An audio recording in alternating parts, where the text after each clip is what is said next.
లక్ష్మిపై పులిదాడి ఘటనలో భయంకర నిజాలు బయటపడ్డాయి. కొత్త ఆవాసం, ఆడపులులతో శృంగారం, ఆహారం దొరకనప్పుడు వాటి మానసిక స్థితి దెబ్బతింటుందని అటవీశాఖ అధికారులు తెలిపారు. ఈ సమయంలోనే ఎదురుపడిన పశువులు మనుషులను చంపుతాయని చెప్పారు. కుమురంభీం జిల్లా గన్నారంలో యువతిపై పులిదాడి చేసిన ఘటనలో సంచలన విషయాలు బయటపడ్డాయి. పత్తి ఏరేందుకు వెళ్లిన లక్ష్మిని చంపిన పెద్దపులి మహారాష్ట్రకు చెందినదిగా అటవీశాఖ అధికారులు అనుమానిస్తున్నారు. ప్రస్తుతం సిర్పూర్ మండలంలో 2 పులులుండగా ఇప్పటివరకు అవి మనుషులపై దాడి చేయలేదని ఆసిఫాబాద్ డీఎఫ్ఓ నీరజ్ కుమార్ చెప్పారు. లక్ష్మిపై క్రూరంగా దాడి చేసి మెడ కొరికిన పులి మనిషి రక్తం మరిగినట్లు అటవీశాఖ అధికారులు భావిస్తున్నారు. మానసిక స్థితి దెబ్బతినడంతో దాడి. కుమురంభీం జిల్లా గన్నారంలో యువతిపై పులిదాడి చేసిన ఘటనలో సంచలన విషయాలు బయటపడ్డాయి.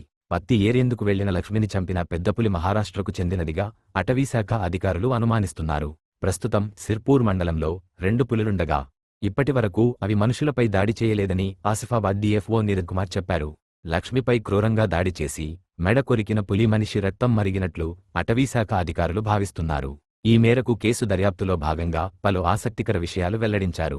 పెద్ద పులులు 2 ఏళ్ల వయసు దాటగానే తల్లి నుంచి విడిపోయి కొత్త ప్రాంతంలో ఆవాసం ఏర్పరచుకుంటాయి. ఆ తర్వాత ఆడతోడుతో పాటు కొత్త ఆవాసం కోసం మరో ప్రాంతానికి వలస వెళతాయి. పులుల సంఖ్య పెరిగినప్పుడు ఆవాసం కోసం పోట్లాడుకుంటాయి. ఈ పోరులో ఓడిపోయినవి కొత్త ఆవాసాలను వెతుక్కుంటూ వెళతాయి.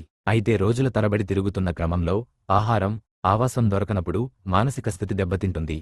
దీంతో ఎదురుపడిన పశువులు మనుషులను చంపుతాయి అని వివరించారు. మహారాష్ట్ర నుంచి వలసలు. గత 2 ఏళ్లుగా పెద్ద పులి సంచరించిన ఆనవాళ్లు లేవు. దాడి చేసింది వలస వచ్చిన పులి. మా కెమెరాలకు దాని ఫోటోలు చిక్కలేదు. ఇది పులులు శృంగారం జరుపుకునే సమయం. దాడి చేసిన పులి డిస్టర్బ్ అయినట్లు ఉంది.